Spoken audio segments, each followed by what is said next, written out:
السلام علیکم ورحمۃ اللہ وبرکاتہ نحمده ونصلی علی رسولہ الکریم اما بعد فاعوذ باللہ من الشیطان الرجیم بسم اللہ الرحمن الرحیم قل لا اسألکم علیہ اجرا الا المودۃ فی القربى آمنت باللہ صدق اللہ مولانا العظیم وبلغنا رسولہ النبی الامین المتین المکین المختار الکریم ونحن على ذلك لمن الشاهدين والحمد لله رب العالمين قال الله تعالى في شان حبيبه ونبيه مخبرا وآمرا إن الله وملائكته يصلون على النبي يا أيها الذين آمنوا صلوا عليه وسلموا تسليما اللهم صل على سيدنا ومولانا محمد وبارك وسلم صلاة وسلاما عليك يا رسول الله صلی اللہ تعالی علیہ وسلم۔ عزیزان ملت اسلامیہ، اہل بیت اطہار کی خصوصیات بیان کی جا رہی ہیں۔ کل ایک خصوصیت بیان کی گئی کہ صدقہ واجبہ جو ہے، جیسے زکوٰۃ ہے، صدقہ فطر ہے، نذر ہے، کفارہ اور فدیہ وغیرہ جو واجب کفارے ہوتے ہیں، واجب صدقات جو ہوتے ہیں، وہ اہل بیت کو، سادات کرام کو، آل رسول کو، سیدوں کو دینا جائز نہیں ہے بلکہ حرام ہے،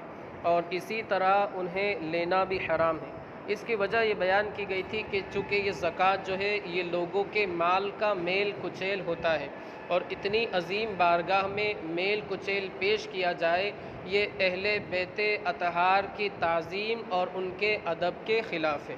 یہ ایک خصوصیت بیان کی گئی تھی، اور دوسری خصوصیت یہ تھی کہ سب سے عالی خاندان اور گھرانہ جو ہے وہ اہل بیت اطہار کا ہے، اس لیے کہ اس کا سلسلہ جو ہے وہ رسول کریم صلی اللہ علیہ وسلم تک پہنچتا ہے، اور پوری کائنات میں سب سے افضل اگر کوئی ذات گرامی ہے تو وہ رسول گرامی وقار صلی اللہ علیہ وسلم کی ذات مقدسہ ہے۔ یہ دو خصوصیتیں بیان کی گئی تھی۔ اب تیسری خصوصیت ہم سنتے ہیں، تو آپ نے سنا ہوگا کہ کل قیامت کے دن بروز حشر نہ باپ بیٹے کے کام آئے گا، نہ بیٹا باپ کے کام آئے گا، نہ شوہر بیوی کے کام آئے گا، نہ بیوی اپنے شوہر کے کام آئے گی، حتیٰ کہ ماں جو اپنی اولاد کی سب سے زیادہ فکر رکھنے والی ہے، ماں اور باپ جو اپنی اولاد کی بہت زیادہ فکر رکھنے والے ہیں، حتیٰ کہ اگر بچہ روتا ہے تو ماں کا دل تڑپ اٹھتا ہے کہ میرے بیٹے کو کیا ہوا،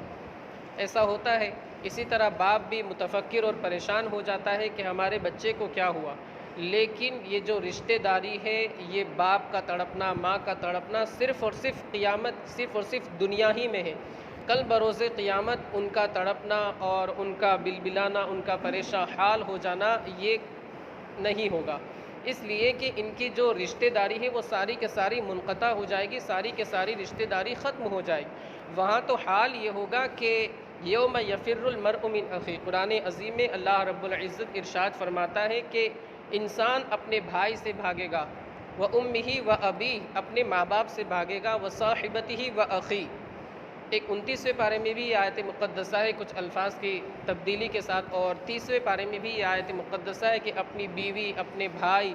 اور اپنے گھر والوں سے وہ بھاگے گا، اس لیے کہ اسے اپنی فکر ہوگی۔ حتیٰ کہ قیامت کا دن اتنا سخت ہوگا کہ جو حاملہ عورت ہوتی ہے،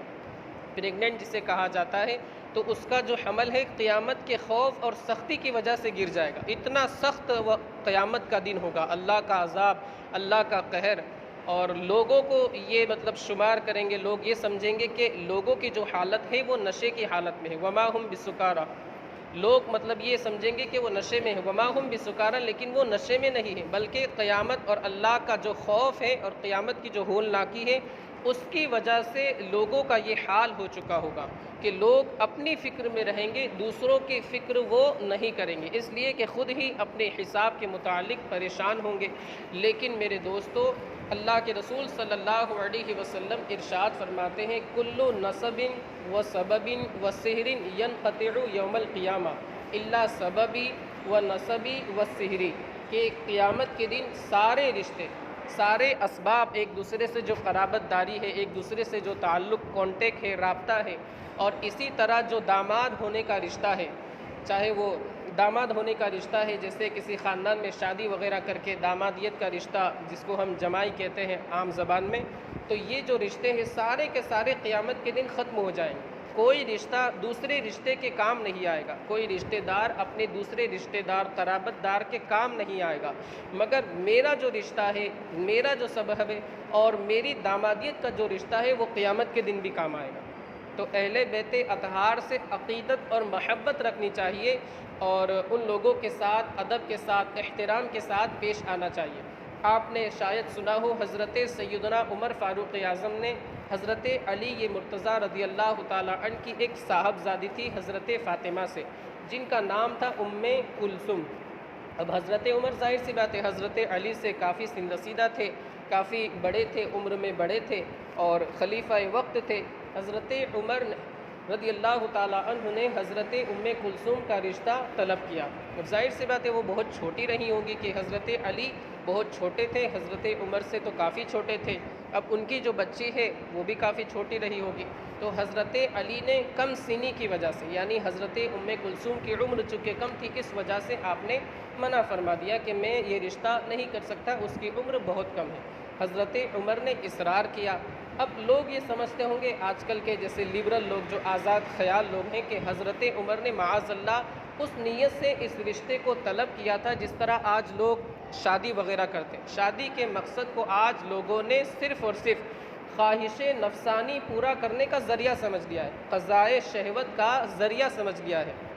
حتیٰ کہ لوگ اس کو یہی سمجھ بیٹھے ہیں کہ شادی کرو اور قضائے شہوت کا جو کام ہے اسے پورا کرو، خواہش نفسانی کو پورا کرو، حالانکہ شادی کا مقصد یہ ہونا چاہیے۔ اللہ کے رسول صلی اللہ علیہ وسلم ارشاد فرماتے ہیں تناکحوا تکاثروا فانی اباہی یوم القیامت بکثرت الامم، کہ نکاح کرو اور کثرت سے اولاد پیدا کرو، اس لیے کہ کثرت اولاد کی وجہ سے میں امت پر، ظاہر سی بات ہے کثرت اولاد ہوگی تو امت محمدیہ میں اضافہ ہوگا، تو امت محمدیہ کی کثرت یعنی زیادتی، امت محمدیہ کی زیادتی کی وجہ سے میں دوسری امتوں پر فخر کروں گا۔ تو نکاح کا مقصد یہ ہونا چاہیے کہ امت محمدیہ میں اضافہ ہو، نہ کہ یہ جو آج لوگ سمجھ بیٹھے ہیں۔ اور دوسری حدیث پاک میں آتا ہے کہ نکاح جو ہے یہ انسان کا جو مخصوص حصہ ہے اس کی حفاظت کرتا ہے نکاح۔ اب اس سے پہلے، نکاح سے پہلے وہ بھٹکتا رہتا ہے اور غلط کام وغیرہ کرتا رہتا ہے، لیکن جہاں نکاح ہو گیا تو پھر وہ جو غلط کام کرتا تھا اس سے رک جاتا ہے، نکاح اسے غلط کاموں سے روک دیتا ہے۔ تو اگر بندہ یہ نیت کرتا ہے کہ میری نگاہوں کی حفاظت رہے گی، میری شرمگاہ کی پرائیویٹ پارٹ کی حفاظت رہے گی، تو اس پر بندے کو اجر اور ثواب بھی ملے گا۔ خیر میں عرض کر رہا تھا حضرت عمر نے رشتہ طلب کیا، حضرت علی نے انکار فرما دیا، تو حضرت عمر نے اصرار کیا اور منبر رسول پر چڑھ کر کے، چونکہ آپ خلیفہ وقت تھے، آپ نے لوگوں کو خطبہ دیا اور ارشاد فرمایا کہ میں نے ایک حدیث پاک سنی ہے، اللہ کے رسول صلی اللہ علیہ وسلم ارشاد فرماتے ہیں کلو نسب و سبب و سحر ینقطع یوم القیامہ الا سببی و نسبی و سحری، کہ میں نے رسول کریم صلی اللہ علیہ وسلم سے یہ حدیث پاک سن رکھی ہے کہ ہر نسب، ہر سبب جو رشتہ داری کا سبب ہوتا ہے اور ہر دامادیت کا رشتہ قیامت کے دن ختم ہو جائے گا، لیکن میرا نسب، میرے سبب سے جو رشتہ ہے یا میری دامادیت کا جو رشتہ ہے، میرے ساتھ کسی نے دامادیت کا رشتہ قائم کیا تو قیامت کے دن وہ بھی باقی رہے گا۔ تو اس وجہ سے میں حضرت علی کی صاحبزادی کے نکاح کا مطالبہ کر رہا ہوں کہ حضرت ام کلثوم کے ساتھ میرا نکاح کر دیا جائے۔ تو حضرت علی نے جب یہ سنا تو نکاح کر دیا گیا۔ پھر حضرت زید کی ولادت ہوئی جو جوانی میں انتقال کر گئے۔ عرض یہ کرنا چاہتا ہوں کہ آپ دیکھیں حضرت عمر بن خطاب جیسی عظیم شخصیت، امیر المؤمنین، اپنے وقت کے خلیفۃ المسلمین، انہوں نے بھی رسول کریم صلی اللہ علیہ وسلم کے خاندان اور اہل بیت اطہار سے رشتہ، دامادیت کا رشتہ قائم کرنے کے لیے حضرت علی کے صاحبزادی حضرت ام کلثوم کے نکاح کا مطالبہ فرمایا اور حضرت علی نے اسے قبول بھی فرمایا۔ تو اس سے آپ اہل بیت اطہار کی رشتہ داری، قرابت داری کے فائدے کو آپ سمجھ سکتے ہیں۔ اب آج کل اگر ہم اہل بیت اطہار کا ادب کرتے ہیں، احترام کرتے ہیں، عزت کرتے ہیں، تو ہمیں اللہ کے فضل اور اس کی رحمت سے امید ہے کہ ہمیں انشاءاللہ العزیز اس کا دنیا میں بھی ثواب ملے گا اور آخرت میں بھی ثواب ملے گا۔ یہ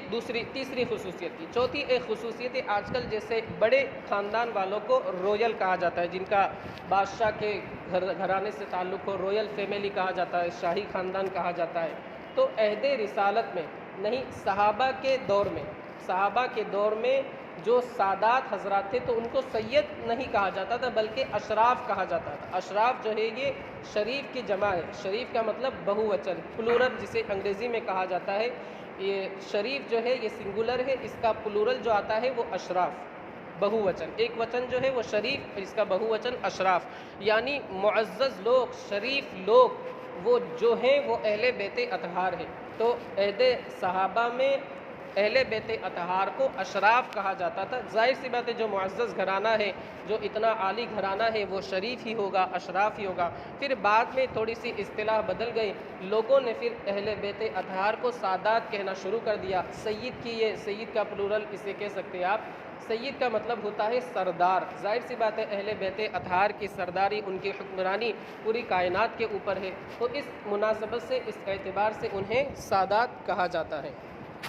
اب سید کی تعظیم کے تعلق سے، سید کی تعظیم کرنی چاہیے۔ حضور مفتی اعظم ہند فتاوی مصطفیہ میں ارشاد فرماتے ہیں، مصطفیہ میں، کہ اگر سید سے کفر صادر ہو جائے تو پھر اس کی تعظیم نہیں کریں گے، لیکن جب تک اس سے کفر صادر نہیں ہوتا، اگرچہ وہ گناہگار ہے، فاسق ہے، اس کی تعظیم واجب ہے۔ اگر کوئی سید فاسق ہے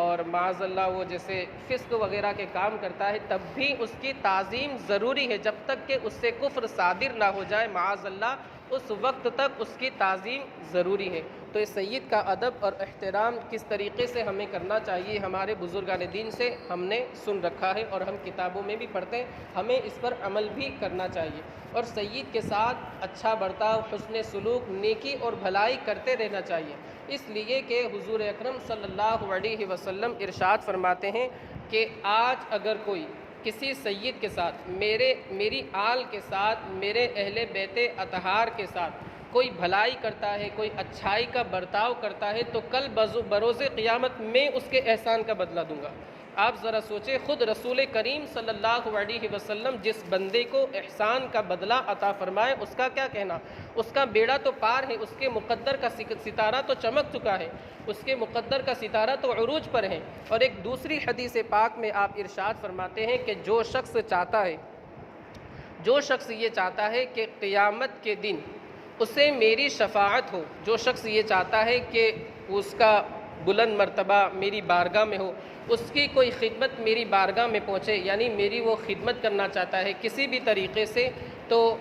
اسے چاہیے کہ میرے اہل بیت اطہار کے ساتھ اچھا برتاؤ کرے، ان کو خوش رکھے، ان کے ساتھ خوش دلی کا معاملہ کرے، ان کے ساتھ اچھائی کے ساتھ پیش آئے۔ کل بروز قیامت میں ضمانت لیتا ہوں کہ میں اس کی شفاعت کروں گا۔ تو ہمیں چاہیے کہ اہل بیت اطہار کا احترام کرے، ادب کرے، یہ جو احادیث نبویہ منقول ہے ان پر عمل کرے۔ اللہ رب العزت کی رحمت سے امید ہے کہ ہمیں اس کے حبیب کی شفاعت نصیب ہوگی، اور انشاءاللہ العزیز یقیناً نصیب ہوگی۔ یہ مختصر سا درس تھا۔ اب میں کل چونکہ عاشورے کا دن ہے،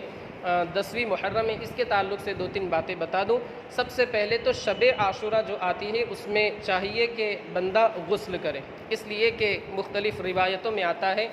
بزرگان دین کے اقوال سے یہ منقول ہے، بزرگان دین کے اقوال نقل کیے جاتے ہیں کہ شب عاشورہ کو، عاشورہ کی جو شب رہتی ہے، رات رہتی ہے، اس میں آب زمزم یعنی زمزم کا پانی تمام پانیوں کے اندر مکس کر دیا جاتا ہے، ملا دیا جاتا ہے۔ تو اگر کوئی بندہ اس پانی سے غسل کرتا ہے، یعنی شب عاشورہ کو غسل کرتا ہے، تو پورے سال وہ بیماریوں سے محفوظ رہتا ہے۔ تو عاشورے کی جو رات آتی ہے اس میں غسل کرنا چاہیے۔ اب جو دن طلوع ہوا تو اس میں بھی اچھے کپڑے پہننا چاہیے، اور ہو سکے تو اسمت سرما یہاں جو ماشاءاللہ بہت سے حضرات عمرہ حج وغیرہ کی سعادت سے مشرف ہو چکے ہیں، ان کے پاس ہوگا بھی اور شاید ملتا بھی ہو۔ اسمت سرما پیلے کلر کی اس کی ڈبی آتی ہے، وہ تو پیور تو نہیں ہوگا، کچھ نہ کچھ ملاوٹ تو ضرور ہوگی، لیکن جتنا اس میں اصلیت تھوڑی بہت بھی ہو تو اتنا کافی ہے، نیت ہماری ہے کافی ہے۔ تو اسمت سرما لگائیں، اس لیے کہ اسمت جو ہے یہ آنکھ سے دکھاوے کو دور کرتا ہے، اس دن اسمت سرما لگانے سے آنکھ میں جو دکھاوا ہوتا ہے، آنکھ میں جو جلن درد وغیرہ ہوتا ہے، وہ اسمت سرمے کی برکت سے دور ہو جاتا ہے۔ اور ویسے بھی اسمت سرما ہمیشہ لگاتے رہنا چاہیے۔ اللہ کے رسول صلی اللہ علیہ وسلم نے خود اسمت سرما لگایا ہے۔ آپ فرماتے خیر اکحالکم الاسمت، بہترین سرما اسمت سرما ہے۔ اور حضرت موسیٰ علی نبینا وعلیہ الصلاۃ والتسلیم، جیسا کہ میں نے ابھی بتایا کہ نئے کپڑے پہننا چاہیے اور اسمت سرما لگانا چاہیے، چونکہ حضرت موسیٰ کو فرعون اور اس کی قوم سے نجات اسی دن ملی تھی، تو اس وجہ سے جب بھی عاشورے کا دن آتا آپ چونکہ روزہ رکھتے، خوشی میں عید کا دن تھا، اور اسمت سرما لگاتے اور کتان کے کپڑے پہنتے تھے۔ کتان ایک باریک کپڑا آتا ہے، تو آپ حضرات سے بھی ہو سکے تو اسمت سرما لگائیں، غسل وغیرہ کریں اور نئے کپڑے پہنیں، تاکہ حضرت موسیٰ علی نبینا وعلیہ الصلاۃ والتسلیم کی سنت مبارکہ ادا ہو جائے۔ اور ایک آخری بات کہ روزہ رکھا جاتا ہے، یہ تو بالکل حضرت موسیٰ کی سنت ہے۔ حضرت نوح علیہ الصلاۃ والتسلیم کی کشتی جب تیرنے لگی، آپ لوگوں نے واقعہ سنا ہوگا، 10 رجب المرجب سے وہ کشتی تیرنا شروع ہوئی، تو طوفان 6 مہینے تک رہا۔ 10ویں محرم کو وہ طوفان ختم ہو گیا، یعنی عاشورے کے دن وہ طوفان ختم ہو گیا، تو حضرت موسیٰ علیہ الصلاۃ والتسلیم کشتی سے نیچے تشریف لائے اور آپ نے اسی خوشی میں روزہ رکھا۔ 6 مہینے مسلسل کشتی میں رہے، جب باہر آئے تو وہ عاشورے کا دن تھا، آپ نے اسی خوشی میں روزہ رکھا۔ تو روزہ رکھنا چاہیے 10ویں محرم کو، لیکن آگے اور پیچھے ایک روزہ ضرور ملا لینا چاہیے تاکہ یہودیے کی مخالفت ہو جائے۔ آخری بات میں عرض کر دوں کہ بزرگان دین فرماتے، حدیث پاک میں آتا ہے، جو شخص محرم کے دن اپنے گھر والوں پر خرچ کرے گا کشادہ دلی کے ساتھ، فراخ دلی کے ساتھ، رب تبارک و تعالیٰ اس کے رزق میں زندگی بھر کے لیے برکت لکھ دے گا۔ اور حضرت نوح علیہ الصلاۃ والتسلیم جب کشتی ان کی کنارے لگی اور جب زمین پر آئے تو مختلف قسم کی دالیں اکٹھا کی گئی، مختلف قسم کی دالیں اکٹھا کی گئی اور پھر کھانا وغیرہ بنایا گیا۔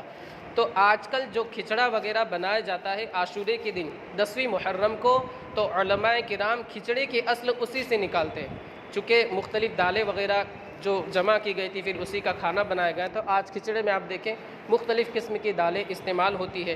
اور جو دال استعمال ہوتی ہے وہ سال بھر کسی نہ کسی کھانے میں ضرور آتی ہے، تو ہو سکے تو کھچڑا بنائے اور یہ نیت رکھے کہ حضرت نوح علیہ الصلاۃ والتسلیم نے بھی اسی قسم کا کھانا بنایا تھا۔ اللہ رب العزت انشاءاللہ اس کی برکتیں آپ کے لیے زندگی بھر کے لیے لکھ دے گا۔ یہ آج کا درس تھا۔ مولا عز و جل ہم تمام لوگوں کو اس پر عمل پیرا ہونے کی توفیق رفیق عطا فرمائے، اور جو آل انڈیا قادری مشن کے مقاصد ہیں، اللہ رب العزت ان مقاصد میں اس مشن کو کامیابی و کامرانی عطا فرمائے۔ وآخر دعوانا ان الحمد للہ رب العالمین۔ السلام علیکم ورحمۃ اللہ وبرکاتہ۔